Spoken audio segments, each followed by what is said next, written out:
Good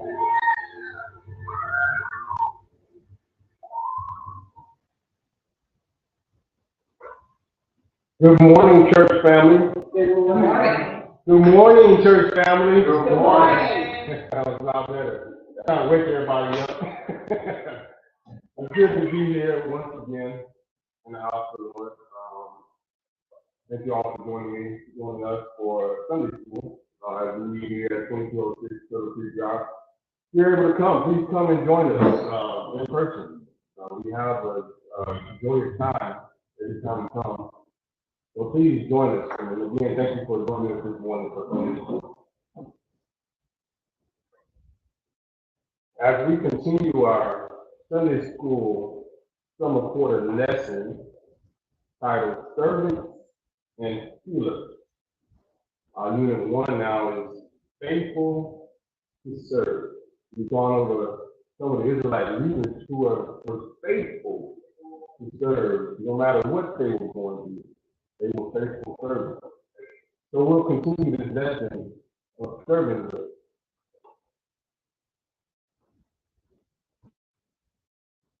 Today we are going to talk about the servants, Prophet Haggai and Prophet Zechariah, and the elders of the Jewish people.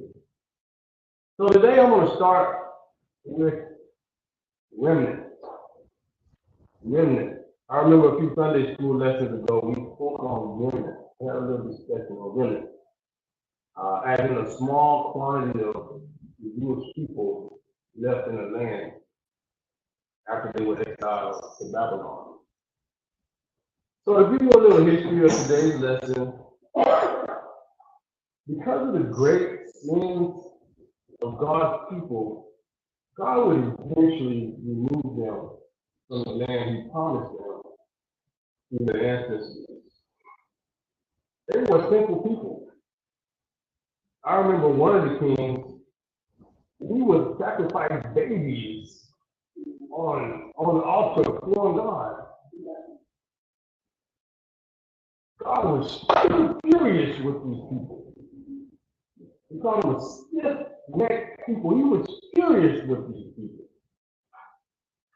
So the prophets, he would warn them of a time when they would eventually be taken captive to another land. And that's exactly what happened. The king of Babylon took the Israelites captive, killing many, taking many away captive and destroying the temple of God. Now, God warned them through the prophets over and over again. They wouldn't turn from their way. So God allowed Babylon to destroy them.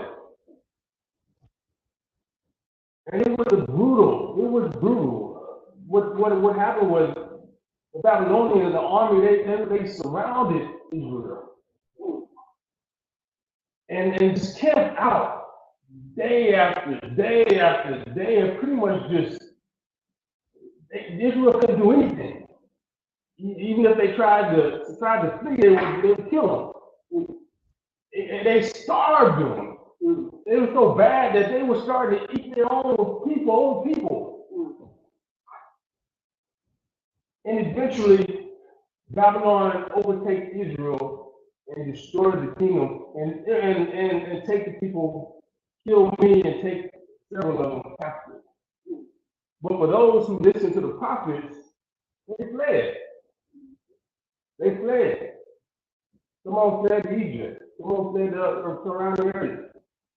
But even after they were taken captive, God left a small remnant in the land.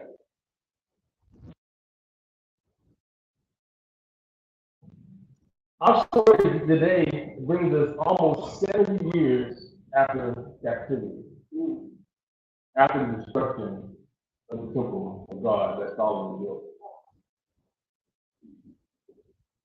And eventually, while they were captive, eventually Persia will take over Babylon and take the Israelites that were in Babylon and bring them there. So they would just from moving from one place to another, being captive.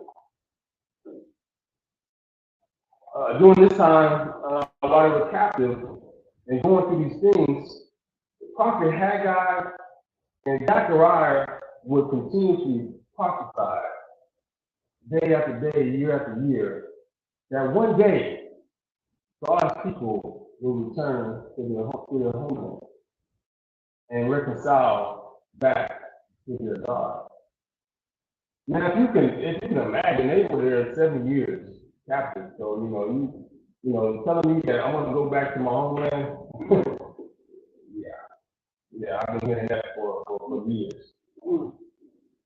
I've been hearing that for years. We're still captive. We're still here. We're still serving another God, serving another king. Well, they kept prophesying. They kept telling people, God will bring us back. They kept going. They never stopped. So sometime later,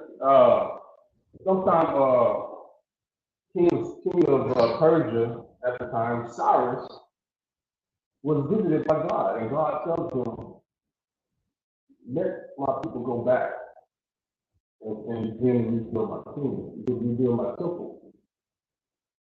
So, unlike the king of Egypt, that kept saying, no, I'm not going to let your people go, Cyrus listened. Cyrus listened to the God of Israel.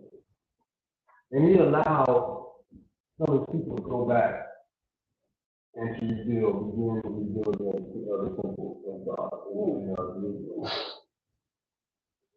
So he sends them back, he sends them there, also sends them funding, money, and all types of things, to help them rebuild. So they continue to start rebuilding. So while they're rebuilding the temple, there were some locals in the area. They noticed that the Israelites were back there, they're rebuilding this temple. So they go over and say, hey, they guys there say, hey, let's go help them out. So they go over there, they go help them out. Now these are people down in the land at the time. Remember, they've been captured away from the land in exile for 7 years now. So these are, other people that are that have pretty much settled in the land, afterwards. So they go over there and they ask them, they say, hey, can we help you rebuild this temple? And it was like, no, you cannot help us. This is our commandment. King Cyrus allowed us to come and rebuild the temple. No, you cannot. So during this whole time, year after year, while they were starting to rebuild the temple, the people would just do different things and just try to slow them down. Have you ever had haters in your life? You're on an assignment from God. Yeah. And then they always try to stop you because they're jealous of what God is doing for you. This is what's going on right now. People are just trying to disrupt them and trying to stop them from rebuilding the temple. So years after years start to pass, and they're still rebuilding the temple. And King Persia, King Cyrus is gone, and the next king, the king after him, Artaxerxes. Artaxerxes becomes king, and they're still rebuilding. Israel still rebuilding the temple. So these haters come up again. They say, we're gonna stop this from happening.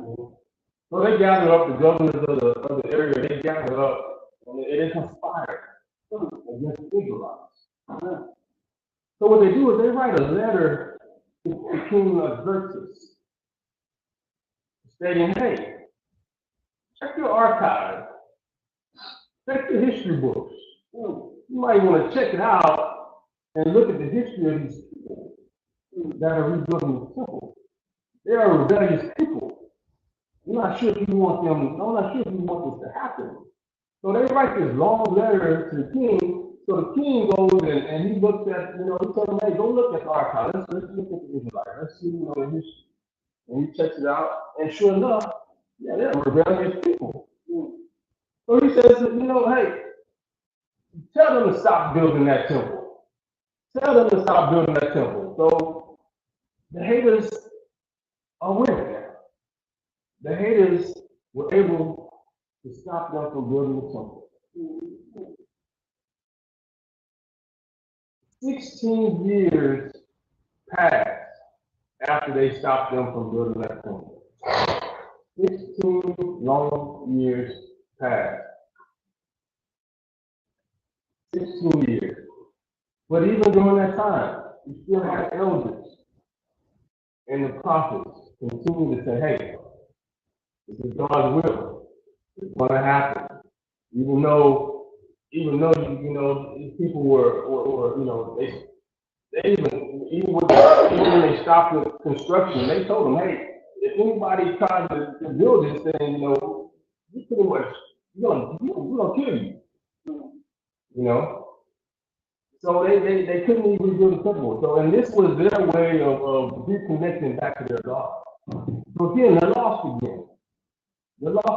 So but still Haggai and Zechariah still prophesying, still encouraging people, hey, this is God's will. This is God's will. So eventually, 15 years pass, and then another king comes up in Persia, King Darius. So during that time, Israelites, gather up mustered and start, rebuilding again. Years have passed, our Xerxes is no longer here. So they start rebuilding again. And then the haters come back around.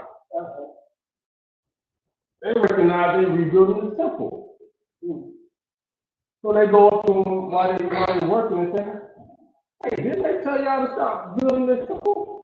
What are y'all doing? Israelites said, hey, we were told we were allowed to do this by King Cyrus. King Cyrus said that we can build the temple, so they continued to rebuild the temple. So the governor, Patna, one of the governors, surrounding governors, Patna, he conspired with some other guys, and they write a letter again. Same thing. They write a letter again to King Darius this time. So they write this letter, hey, you might want to check your archive. Did King Cyrus permit them or allow them to build this temple? So Darius goes, as the king of Xerxes did the same. He goes back and look at his archive, look at his history books. And sure enough, he sees a decree by King Cyrus that says, allow the Israelites to build the temple. Matter of fact, he had it drawn out exactly how it's supposed to, so King Darius is reading all this like, man. So he tells Patna, the governor who sends this letter, he says, let them build this temple. Matter of fact, do not interrupt them from building this temple. He says that anybody interrupts them, they will die, and I will bring your house down to rubble.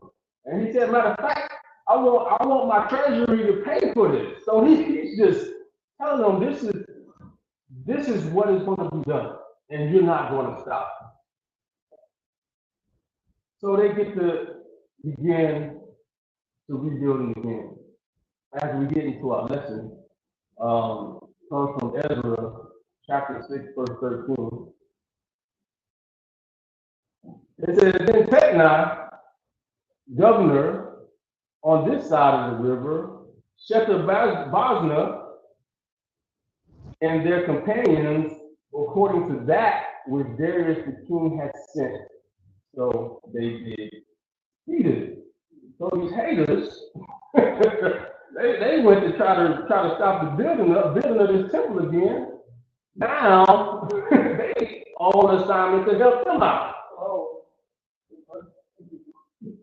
It says 14 says, and the elders of the Jews builded, and they prospered through the prophesying of Haggai the prophet and Zechariah the son of out of.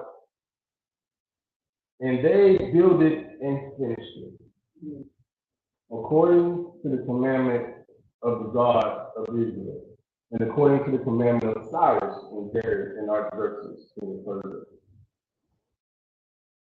Church, I tell you, keep praying, keep prophesying, keep prophesying.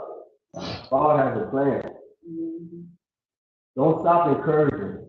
No matter what you're going through, no matter what you see, don't stop. And this house was finished on the third day of the month, Adar, which was in the 6th year of the reign of Darius the king. And the children of Israel, the priests, and the Levites, and the rest of the children of the captivity, kept the dedication of the house of God with joy, and offered at the dedication of this house of God 100 bullocks, 200 rams, 400 lambs, and for a sin offering for all Israel, 12 he-goats, which represents the 12 tribes of Israel, according to the number of the tribes of Israel. And they set the priests in their divisions and the Levites in their courses for the service of God. So the temple is built, and now they're putting people back in their place to serve God, back in their role. So remember, being captive for 7 years, exiled from God, from his land, and now, after all these years, having an opportunity to come back and worship God. And the children of the captivity kept the Passover upon the 14th day of the first month. For the priests and the Levites were purified together, all of them were pure, and killed the Passover for all the children of the captivity, and for their brethren, the priests, and for them themselves. And the children of Israel, which were come again out of captivity, and all such had separated themselves unto them from the filthiness of the heathen of the man, to seek the Lord God of Israel with you. And kept the feast of the unleavened bread 7 days with joy, for the Lord had made them joyful, and turned the hearts of the kingdom of the Syrians unto them, to strengthen their hands in the work of the house of God, God of Israel. So I say, church, keep praying. Amen. Keep prophesying. God has a plan. And it's his plan alone. This was God's plan all along. It wasn't Cyrus's plan. It wasn't Xerxes' plan. It wasn't King Darius' plan. This was God's plan. And I say, church, Service House Ministry, keep praying. Keep praying. God has us here for a reason. I remember when COVID-19 hit, pews were empty. But that rent kept coming. That rent kept coming. Pastors were forcing their members back to the house so they can pay their tithes. I remember myself witnessing the church over here, Little Ridge. It used to be Little Ridge, something like that. I know the piano player used to do that. And during this time when COVID-19 hit and we shut down, everything shut down, we went online, we just went online. She would ask us, what are y'all doing? Are y'all still meeting? I was like, no, we're online. We're online. Well, we're still meeting, and this was fresh, this was fresh. Nobody really knew much about it. And they were still forcing those people back to the church. And during this time period, a couple members had passed for COVID-19. This was a church right up the street.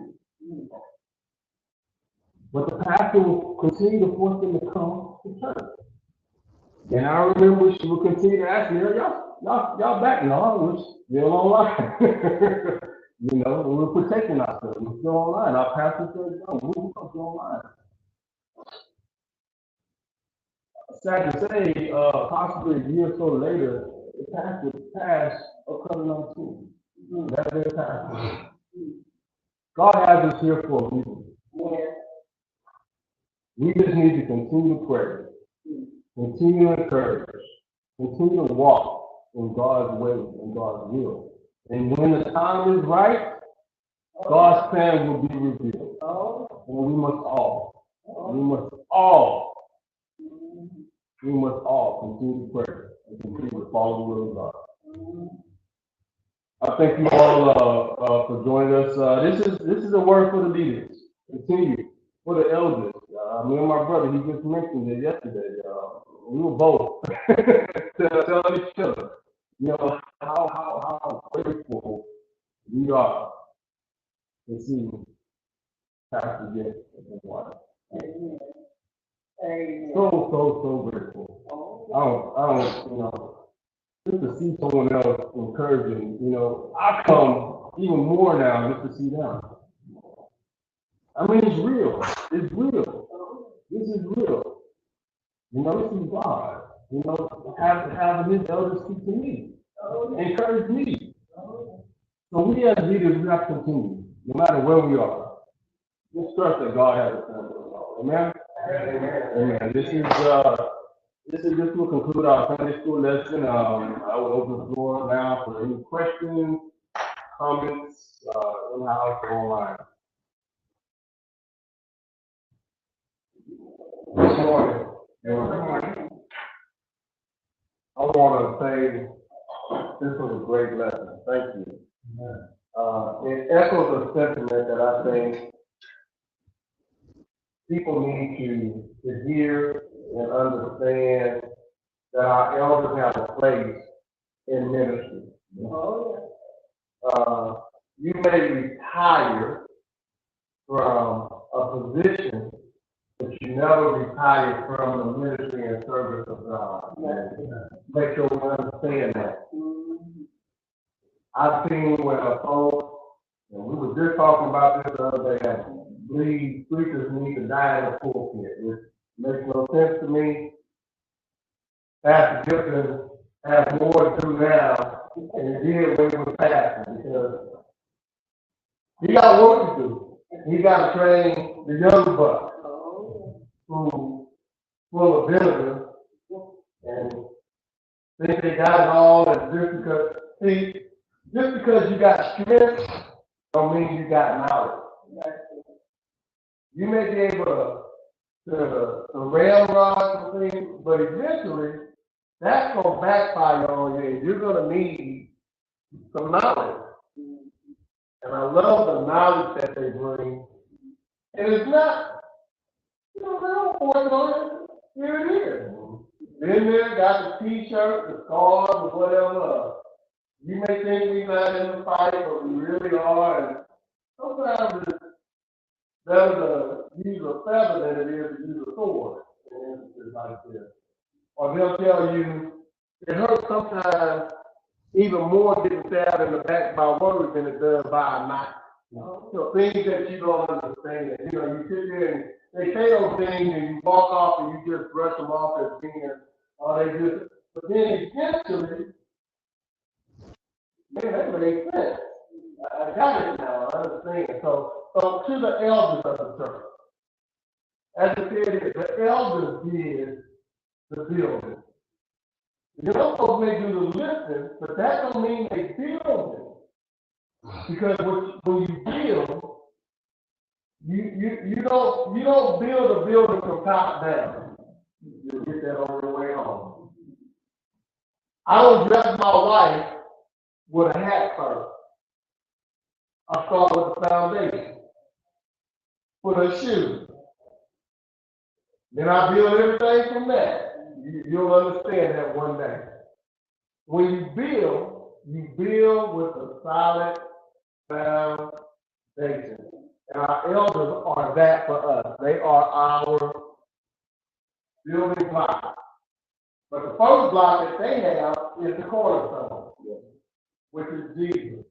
And that's why we can be assured that they are a good foundation. So we thank you all for your service.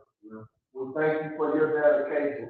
It may take 15 years, as the teacher said, because some of us it take that long to get it in us. It ain't your fault. Just don't give up. And I thank you for pointing all that out. God bless you, brother.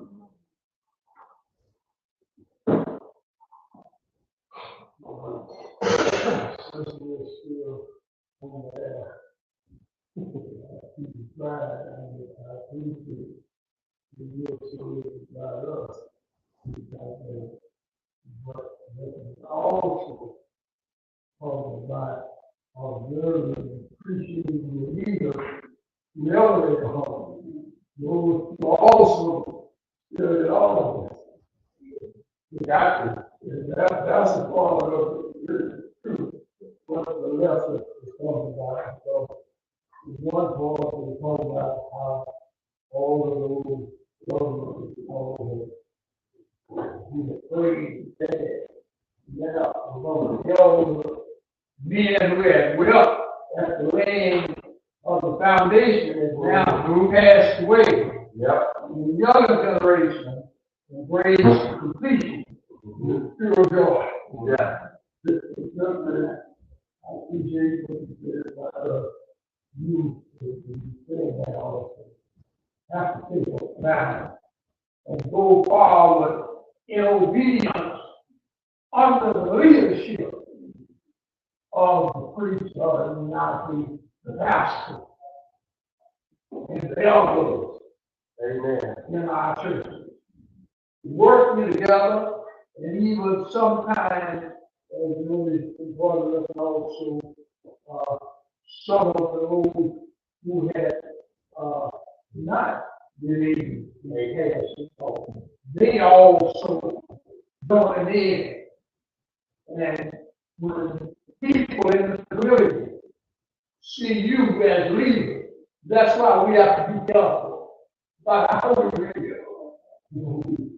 When they see us dedicated, when they see us concerned about the evil condition in the world, that in itself can be a way of drawing them to Christ. Because we realize, as we look at what's going on in the world, terrible things are happening. But we as Christians believe, God is still in charge. And sometimes we wonder how it's going to work out and turn out. But as we go through history, look at the past, how in due time it always works out according to God's will. And we as Christians today can be assured that things are going to work out according to God's will. And I bring in now also, but we are so disturbed about here in the United States and world, we talk about this abortion. In the Bible, when it comes to what the children of Israel were supposed to do, and what God had told them to do, was different. You had homosexuality, you had people serving under God, and all these other things happening in the world today. But when it comes to, when we talk about a democracy here in America, it's not a government supposed to decide what a wrong does belong to the Bible. And as far as it might be a sin or something according to Christianity, but still when it comes to the whole world, the other world should have their right. And it's not up to no particular political group to tell the world how they're to live. That's one of the reasons why America was established. I can't even understand how people are so surprised that the Supreme Court came up with the decision that they made when they have been working toward this for years. And when these people we just put them on the Supreme Court, were telling them what they were going to do. And even the one when he was being testified, he said, somebody asked the why even have these procedures if you're going to say one thing and then do something else? And so we have to see, I'm saying here, what's happening here in America, in one sense, has nothing to do with God. That's a political group. Here we have a part of our appointed legislative group who are in session now talking about January 6th. And one group here in America who are our legislative work voted on and put in office by the public what these men don't care about what's going on. And they hear their own people. They talk about Nancy Pelosi. And Nancy Pelosi wasn't the one talking. These are people here in the Republican administration saying all these things. But they were talking about God and what it means to hold the truth. And that's what the whole world has to understand today. That's because we see evil forces in power for a while. It won't last. Amen. Because God's always in the still gets talk. And I was saying, well, I said, we need to do something. Because things go the wrong way for a while. But God is still in the world. We are our leaders ought to be faithful to God and tell the people what God has said. As those prophesied during that day. Speaking of that prophecy for us as leaders, that's the kind of prophecy we should tell the world today. Don't let all this evil. Here we saw people talking about life, and you got somebody in the truck going toward people to kill people. And you talking about life is sacred. How are you going to go toward people to kill them because they didn't go along with what you were doing? How? Where? How? All we are turning away from God. And our young people are saying to them, and people say to them, you have to go home. Everything's not going to go your way. It shouldn't go just one people's way. There are all kinds of people here in America. And if you really want change, you have to go along with Bob and his administration with what they're trying to do. Because he's trying to do things that will include everybody. And you heard what one of the Supreme Court persons said when he was being tried, what he would never do. Now he said something different. Now how you going to go on about what he said now? He said first what he said the other time.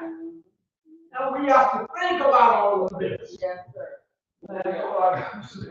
Amen. Thank you all, but there needs to be more talking like this in churches to get the word out. You hear pastors now talking about we're not supposed to do this, they're talking about abortion and stuff. They need to preach on what God has said. And you don't find very many churches nowadays. Very many pastors, especially those ones with the mega churches, they get up and they agree with the Republicans. Yeah. And that is wrong. God is not happy with the United States. He's not happy with what's going on because we are leading people. Look at the marches when they want something to come up. Do you find a marching for the church? Do you find a marching for God? No, then once they get there, then it just goes on and on and on. We have to be ambassadors for God and stop, we don't tell it like it is. We are, and I'm encouraging all of us, I tell them, I'll tell them the death and that or whatever. They don't want prayer and everything, but whenever I host a meeting here and host a meeting online with this community, we have to pray. We pray before we go into wherever we're going to do stuff. Because only God is leading us. And you have to let people know. You have to let people know who God you are. And if we don't, I would choose somebody else. I want to choose somebody else in the same that he knows. appointed me. So we're also learning. We're learning. I'm up in age, but I'm still a baby in all of this. Trying to get this thing here. And if when I do wrong or say things that are wrong, you have to deal with it. The devil is there working. He sees stuff that's going to turn out good, and he's always there, whispering in your ear, something else. And so we see the message from one of the members who said, we need to just pray. We need to just pray. We need to just pray because we're trying to do something good. And Satan is always there. We're going to do the walking and we have to encourage. So you all pray for me. I get ready to have another service. We're working on getting doctors to evaluate me before I do it. But it'll be an outpatient service of this one. And so I know things are going to turn out good. God has already shown me. But I can't continue to work with the same 24/7. And it's going to be okay. So, it's a trying time right now for me, but I know, and I asked God to remove the pain from me, and He has to remove it. So I said, okay, I'm reminded of the Bible. I can't remember who was it that had following and so I said, I'm separate to that. God is not going to move it from getting me to work good because there are some things that He wants the person to settle down and listen, and sometimes I don't listen, but I'm getting there. I'm working on it. And I'll get there. Eventually, I'll get there. And so, thank you for those words. Very good. I want to thank our all the comments. I want to thank our pastor for his comment as well, because what's going on in politics is and it's for us as a church to help guide people and not make a decision for them. Because we all have to decide for ourselves.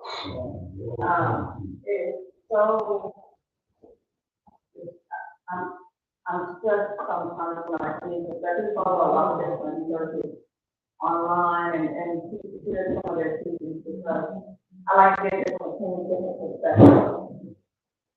And it's difficult when you see a lot of them jumping in the politics.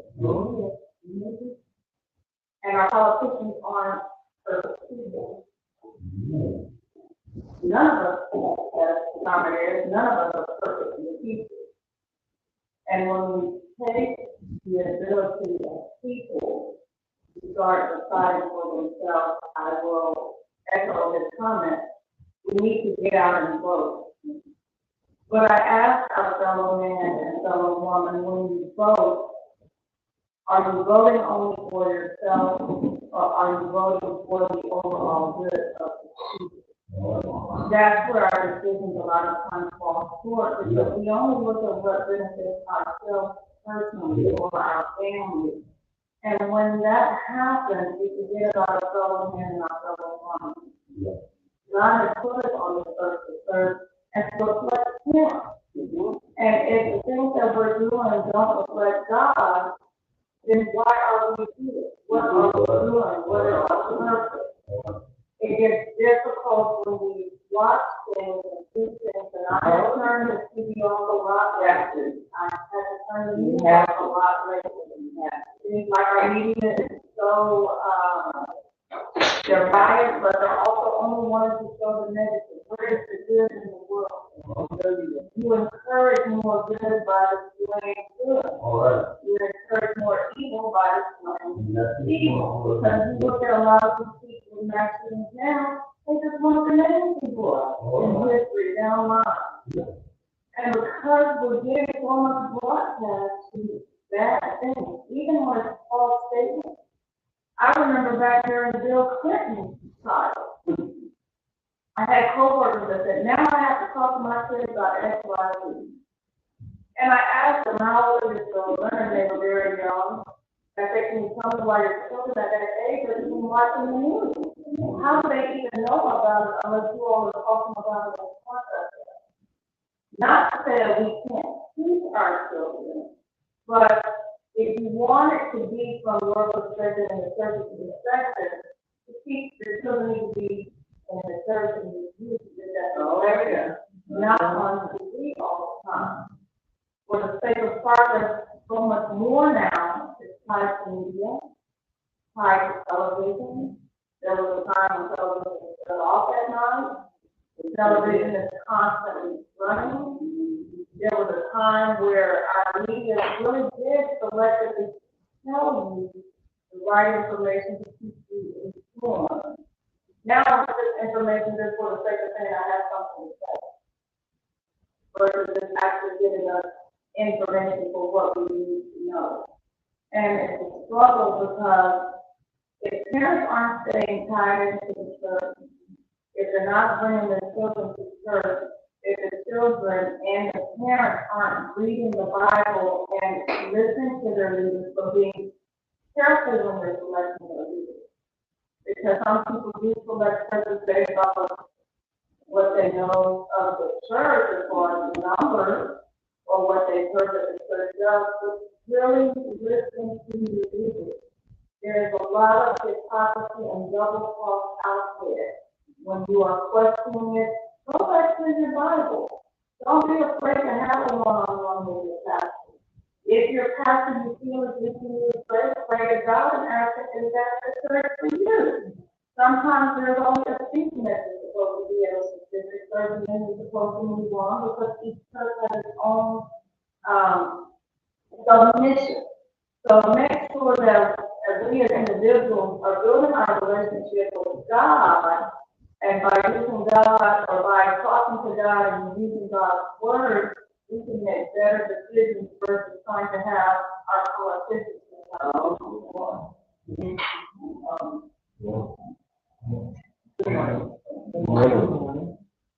don't know if anybody here or knows that, but it is sure. Process, but in any other situation, you want the right people, that you need to know who's in the corner, but everything is messed up in the top of the show.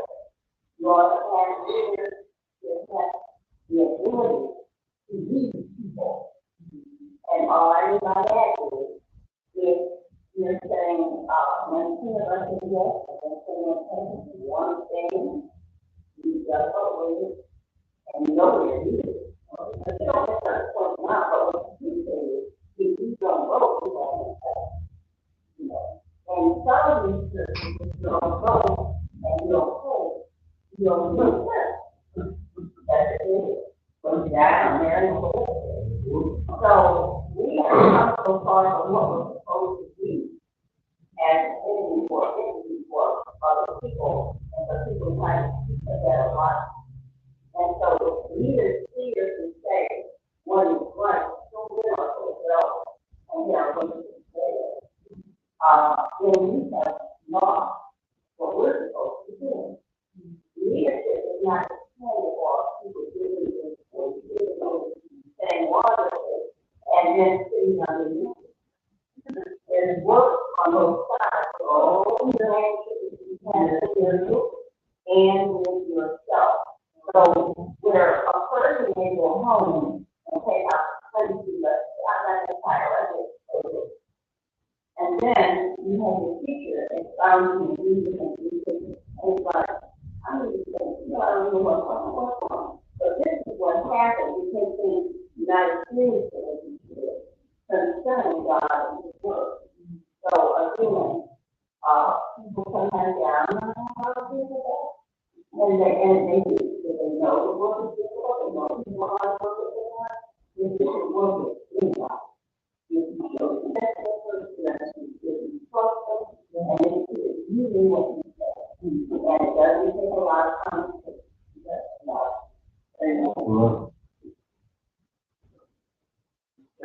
Are you?